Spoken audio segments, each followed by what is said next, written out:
Hola queridos amigos, muy buenos días, ¿cómo andan ustedes? Desde nuestro canal Enseñanza Bíblica, esperamos que anden muy bien. En esta mañana queremos entregarles la primera parte del capítulo número 1 del libro complementario El contenido de este libro, que vamos a estar compartiéndolo en este momento con ustedes. Vamos a dar inicio.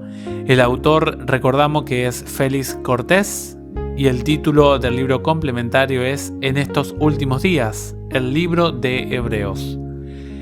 El capítulo 1 tiene un título que es La carta a los Hebreos y a nosotros. La maratón de Boston es la competencia de maratón anual más antigua del mundo y una de las carreras sobre asfalto más importantes y prestigiosas del mundo en la actualidad. Hasta la pandemia de COVID en 2020 se había llevado a cabo sin interrupción desde 1897 y atrajo alrededor de 30.000 participantes registrados y 500.000 espectadores cada año. Es una de las maratones más importantes en el ámbito mundial y se encuentra entre las maratones más difíciles del mundo.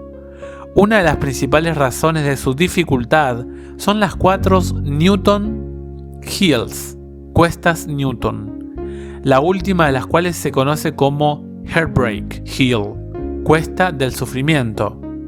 Estas cuestas no son muy grandes, pero están ubicadas en un momento crucial de la carrera, entre los kilómetros 17 y 21, 5 kilómetros antes de la final. La carrera comienza cuesta abajo durante los primeros 8 kilómetros y luego el terreno es casi plano durante un tiempo. Las Newton Hills llegan en el último tercio de la carrera, cuando es muy probable que el glucógeno almacenado en los músculos se agote, lo que provoca dolor y fatiga extremos en el corredor. La última cuesta no es elevada, solo 27 metros de altitud, pero el cúmulo de ascensos y el cansancio empuja a los corredores al borde del abismo. Los maratonistas describen el agotamiento extremo que muchos sienten en este punto de la carrera, como si fuera a estrellarse contra la pared. En ese momento, muchos de los corredores que no están bien preparados abandonan la carrera. El ciclo de la experiencia cristiana. La historia de la carta a los Hebreos nos dice que la audiencia estaba en un punto similar de fatiga en la carrera de la vida cristiana. La historia de la congregación comenzó cuando se les predicó las buenas nuevas de Jesús. No sabemos quiénes fueron los evangelistas originales, pero sí sabemos que Dios mismo confirmó su testimonio por medio de señales y prodigios y diversos milagros y repartimiento del Espíritu Santo según su voluntad. Ver los capítulos de Hebreos 2 al 4. En el Nuevo Testamento relata que las señales, como las curaciones milagrosas, los exorcismos y derramamiento de dones espirituales, a menudo acompañaban la predicación del Evangelio en nuevos lugares. Si la audiencia vivía en Jerusalén, es posible que hubieran experimentado las poderosas manifestaciones del Espíritu Santo en el tiempo de Pentecostés o durante los años posteriores. Debieron haber sido llenos también del Espíritu Santo. El autor sugiere que habían gustado del don celestial y fueron hechos partícipes del Espíritu Santo, y asimismo gustaron de la buena palabra de Dios y los poderes del siglo venidero. Hebreos 6, 4 y 5. Debió haber sido una experiencia vibrante. Probablemente también hayan participado del intercambio desinteresado de bienes con creyentes menos afortunados. Leer Hechos 4, 32 al 37. De hecho, el autor dice que habían servido a los santos y todavía lo seguían haciendo. Hebreos 6:10. Pero el poderoso comienzo del Evangelio fue seguido de persecución. El autor de Hebreos menciona que fueron expuestos públicamente a la persecución y a la aflicción, que algunos de ellos fueron maltratados y encarcelados, y que sus propiedades fueron saqueadas. Leer Hebreos 10, 32 al 34 y también Hebreos 13, 1 al 3. Podrían haber sufrido a manos de turbas o la incautación oficial de casas y propiedades o la imposición de fuertes multas.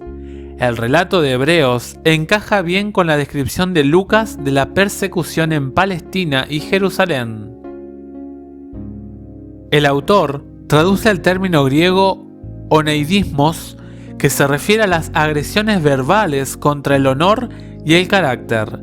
Los antropólogos culturales han observado que existe una estrecha relación entre el honor de una persona y el tratamiento de su cuerpo. También es posible que fueran acusados de delitos graves. Un par de años más tarde, Nerón acusaría a los cristianos que vivían en Roma de iniciar el incendio que devastó Roma en el verano del 64 después de Cristo. De manera similar, Tácito, el historiador, los consideró culpables de odio contra la humanidad. Suetonio, otro historiador, menciona que fueron acusados de promover una superstición nueva y dañina.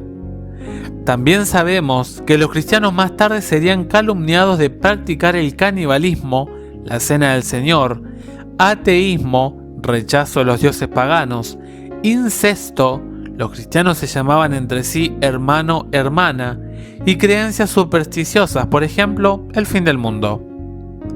La audiencia de Hebreos soportó valientemente abusos y sufrimientos por el nombre de Cristo, Hebreos 10, 32 al 34, pero ahora una sensación de fatiga y malestar se había apoderado de ellos. Habían comenzado a apartarse de Cristo, Hebreos 2.1. Algunos comenzaron a descuidar las reuniones de la iglesia, Hebreos 10.25.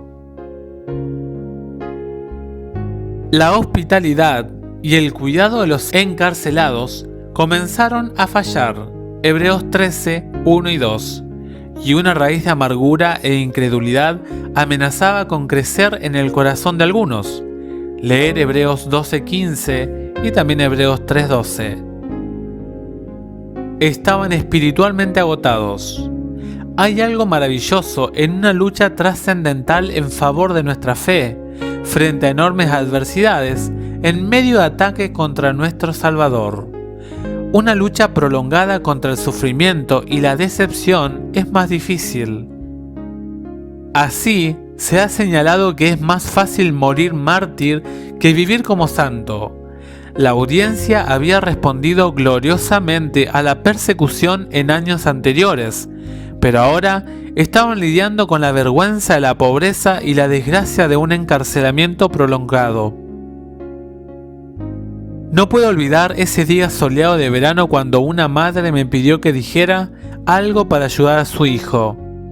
Me habían invitado a predicar en el Camporí de Conquistadores de una gran unión, y la madre había asistido en busca de ayuda. Explicó que su esposo había sido secuestrado muchos meses antes y que no sabían nada de él, ni siquiera si estaba vivo o muerto. Su hijo, una vez muy activo en la iglesia, ya no quería ir a la iglesia ni leer su Biblia. «Pastor», imploró, «por favor, hable con él». Me pregunté cuántas oraciones en favor de ese joven quedaron sin contestar. No recuerdo el nombre de esta familia, pero sigo orando por ellos. ¿Se acercó Dios a este jovencito con su brazo poderoso como alcanzó a mi hijo?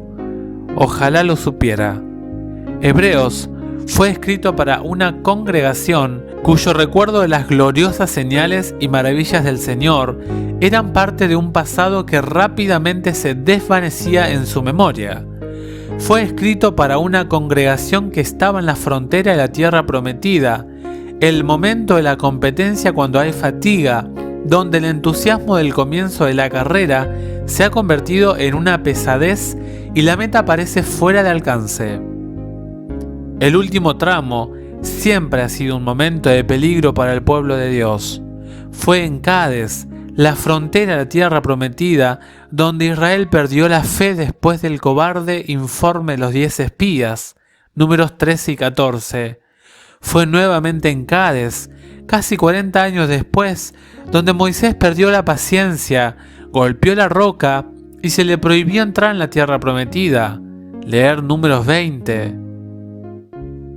Fue en Peor, justo al lado del Jordán, donde el pueblo se involucró en la idolatría y la inmoralidad, y un gran número fue destruido. Números 25.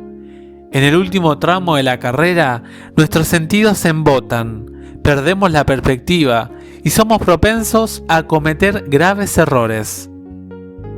Los corredores suelen decir que una maratón tiene 2 mitades, los primeros 32 kilómetros y los últimos 10 kilómetros, o que una maratón es una carrera de 10 kilómetros con un calentamiento de 32 kilómetros. La carta a los hebreos fue escrita como una palabra de exhortación para ayudar a la audiencia a correr con éxito el último tramo de la carrera.